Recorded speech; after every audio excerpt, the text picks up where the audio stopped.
It's a very timely and apt topic. RBI has just come out with the guideline.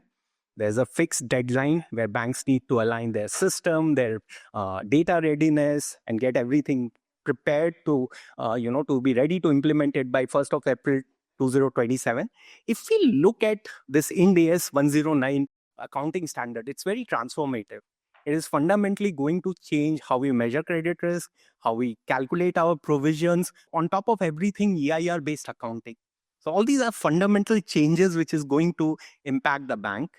So, we are very fortunate to have among ourselves distinguished leader who has implemented Ind AS 109 in the entire banking group, covering 20 plus entities. So, join me in welcoming Mr. Vaidyanathan, who has been instrumental in implementing, and his hands-on experience in implementing IFRS 9 will be valuable to the audience today. Thanks, ET, for having me here. Before we go into this, so we understand Kotak Bank had started its Ind AS 109 journey some 2-3 years back. So we would like to understand from you, how did you start this transformative journey? How did you select your technology partner? How did you get your knowledge partner? How did you ensure collaboration between finance and risk, which is very critical for this project? So if you can shed some light on that, how does this journey started?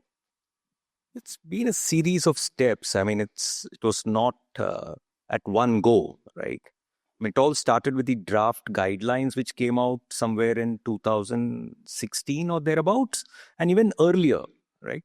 So banks were experimenting in their own ways in trying to do modeling, right? The concept of expected losses, which it was intuitively there in people's minds. When you underwrote a loan, the only thing was, if a loss hit me, I only provide on the ones which get impaired, right? And to a subtle shift to say I need to recognize losses upfront. The day I book a loan, I kind of anticipate or expect what is the P&L hit to my income, right? So it went on, one, in terms of determining what models to use, right? I mean, the standard at that time, and I think even when the NBFCs did implement, it never specified what model you need to use, right? And it was left to the banks free to decide, or the regulated entities to decide how they're going to do this. The standard never forced anything on what minimum criteria should be there to recognize that a case has become or as demonstrates increased credit risk. So there were a whole set of things first to get what models to be used to be in place, right? And the next step was, if you were to execute these models or run these models, what are the data sets that you need, right?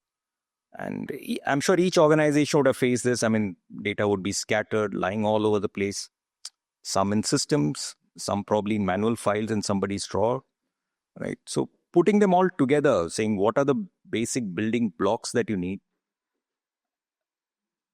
Then before going on to a system, first, do you know really what you have to do in terms of what outputs that you would get, right? So can you replicate the system as a test case, right? No, there was no point in jumping into a system and not knowing what to do, right? So we took some fair bit of time in being clear to ourselves as this is what we want. This is the model. This is how it's going to work.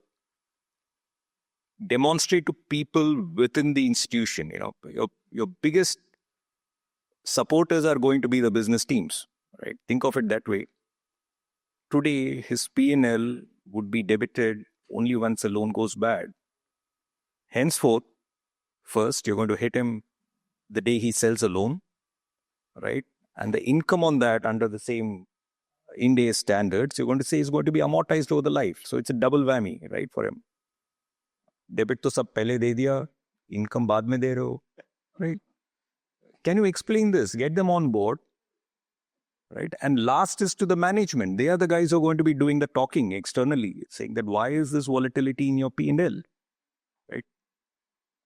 How easy is it for them to explain to someone, right? Once we went through all these steps is the next stage when we decided what is the technology that we want. Are we ready internally? Once you need to convince people that this set of chaps can do it, they have the ability, the data is now clear, then move on to a system, right? So it's not easy. It took us fair amount of time. The time that was provided was, I think, The regulator has been fairly liberal with that. So that's what it has been. The question next, which service provider you use or which technology partner you use? Well, that's what Jitesh was alluding to, saying that, yeah, we went through with SaaS. I mean, it was after a fairly rigorous process.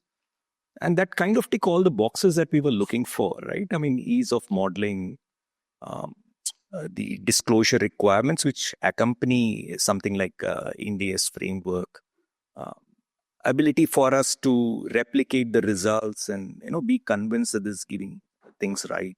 So those were the factors we went in.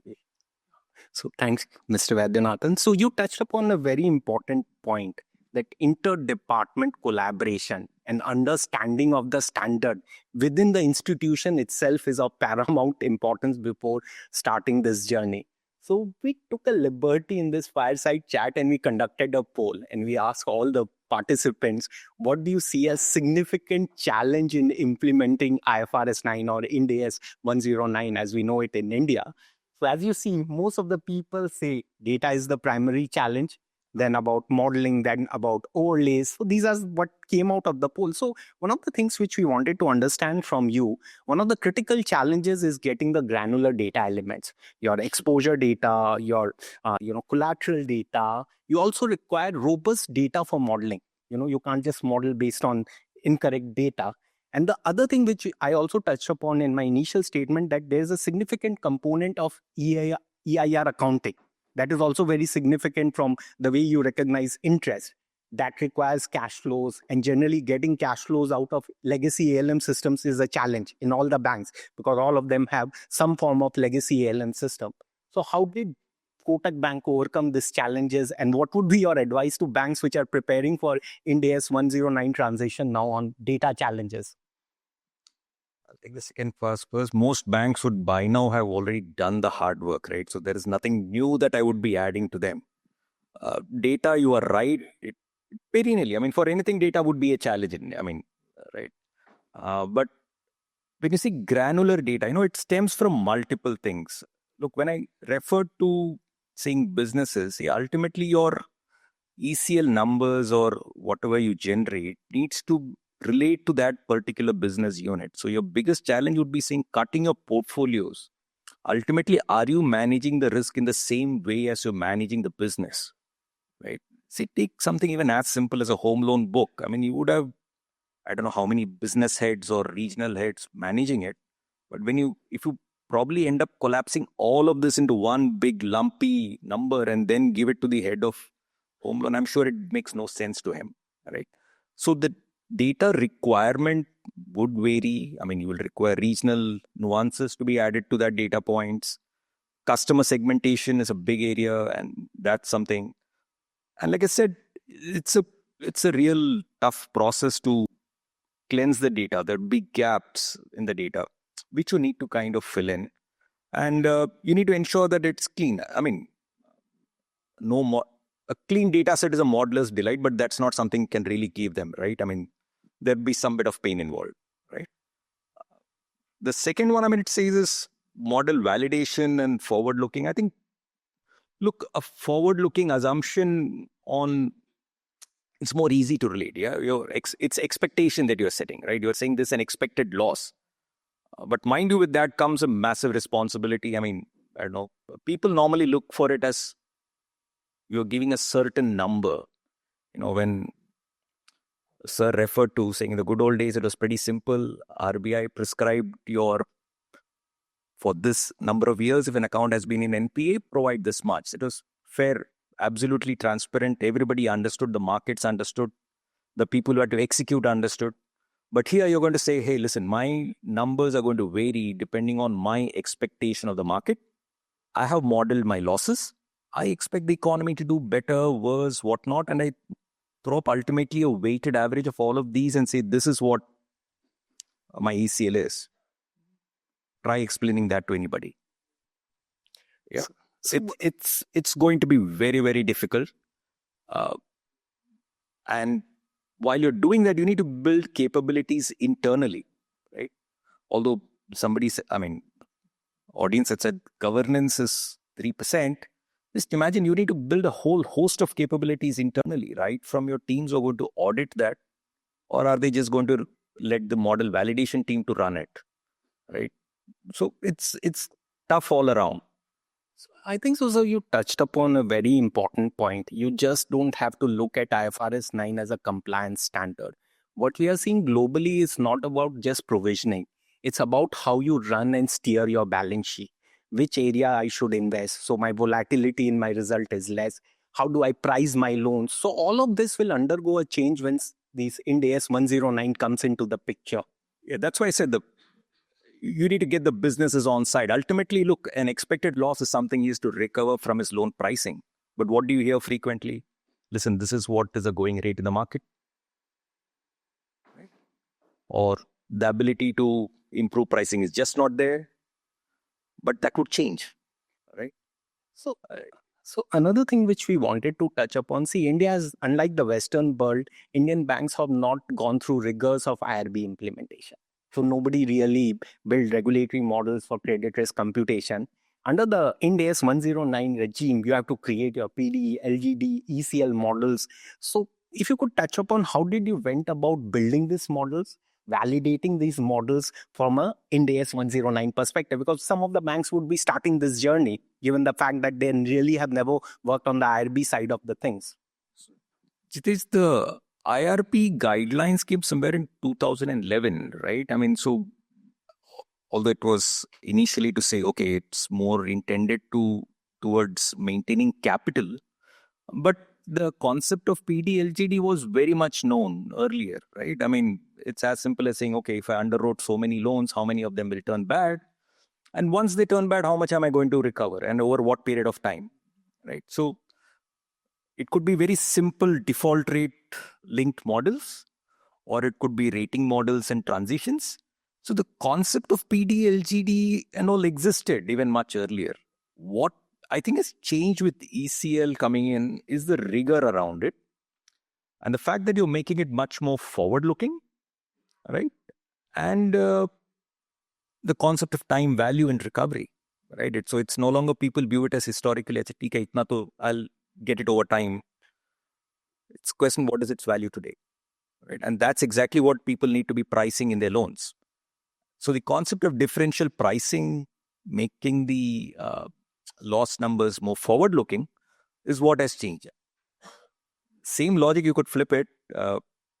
If ECL is the expected loss, the unexpected loss was the capital part, right? So the building blocks for even moving to that framework do exist now with banks. Sure. So you touched upon one of the most important things. See, what has happened in the other parts of the world, people have implemented IFRS 9. Now, what is happening is post-implementation review. And what auditors are mainly concerned about overlays on the models, whether it's macroeconomic overlay or adjustment on what models are generating. And most of the supervisor concern is these overlays should be modeled. It should not be an heuristic adjustment on the model result. So that's where the regulators around the world are looking into. So I think so RBI has been very diligent. And if you see the revised guideline, they've introduced a very robust model risk management standard along with this. And this is very much required, which comes from the experience of post-implementation review, which is happening in the Western world. So, sure. Take the example, the Western world, I mean, if you look at the thing was because let's say the capital numbers which ultimately came up were slightly much lower than what you would expect or too good to be true, right? I mean, you can model things the way you want, right? Now, post-model adjustments and overlays, as you call it, from what I have seen so far, are done with clear knowledge that saying ultimately what you're doing is it's modeling which is not exact, right? It would probably be only bumping it upwards. I've rarely seen people saying that, hey, listen, the model is overstating and I'm pulling it down, right? So at least to that extent, I believe the governance does exist within regulated entities in India. And they could all stem from the fact that you modeled a lot of things based on your historical observations. For the future, I need to make adjustment. Let's just rewind. Let's say you rewind to June 2024. look at all microfinance listed entities and look at their numbers, roll forward 6 months, and then look at the numbers. Would anybody 6 months prior to that have had any knowledge of what was to come? No, right? Or take another example. You go back to May or say February 2019, roll forward 1 year, COVID, agreed, event risk. Would you still hold and say, no, I would not do model adjustments? You would do it, right? So the role that it plays is not in terms of, altering model results, but making the numbers more closer to what we expect the reality to be. So again, you touched upon a very important point. What we have learned from our global experience, any overlays on models have to be explainable and very auditable. That's what regulators, auditors, everyone will look into once the standard becomes reality in 1st of April 27. That brings us to another important aspect of the conversation. So now we have a final draft guideline. That's right. Now, one of the things it has introduced is going back to the old regime, this supervisory floors. So it brings back the element of supervisory floors. There are floors for LGD also, in case you are not modeling it. And again, a lot of requirement around model risk management framework. So what we're trying to ask, you have implemented Ind AS 109 in the banking entity as well. Now, how do you see this changes? And all banks are supposed to give some recommendation to RBI. So if you would be kind enough, what you are sharing as a recommendation to RBI on this draft final guidelines? Look, even today, if you look at floors, the philosophy behind that, if you try and understand, seems to be that at least don't fall below what you are maintaining presently, right? That's kind of well understood. It's probably to do with the fact that each bank's individual default experience could be very different, right? Or each individual portfolios could be very different. So banks who are probably well run with low delinquency rates would definitely feel, why do we need to have a floor? If my performance has been good, right? So the concept of floor, even if it is implemented, I'm sure it would have been better if there was a glide path provided to say by what time it would be probably phased out. But having said that, I think it's an evolving thing. I'm sure the regulator, once it sees how the regulated entities have been performing on this and what the numbers look like, there's nothing which prevents them from revisiting this. So that's something I think which will happen. Yeah. But the flows today, I think the clarity would need to emerge saying at what levels are you expecting that, right? Is it at an overall entity level, this is what you need to maintain, or is it going down to say, hey, are there any hotspots in your portfolios where you're experiencing something more than what the floor provides? They'll maintain that. Those are matters, which every bank, I'm sure, would have submitted it as part of the comments, and sure the regulator will come out with an FAQ, which would probably address most of these questions. I'm sure they will come out with a FAQ. Many bankers have a lot of questions on the new guideline. The other thing, what we have noticed, just to add from our experience, once this guideline comes into force, this becomes focus of attention for regulators, auditors, and investors. And we have seen people comparing banks. Your bank has ECL of this. You have a similar portfolio. Why your ECL is this? So you can expect these kind of questions in your investor meets and all. And what we have also seen is regulators across the world going in for something called as post-implementation review. So all the major regulators in the world are not now looking at post-implementation review of IFRS 9.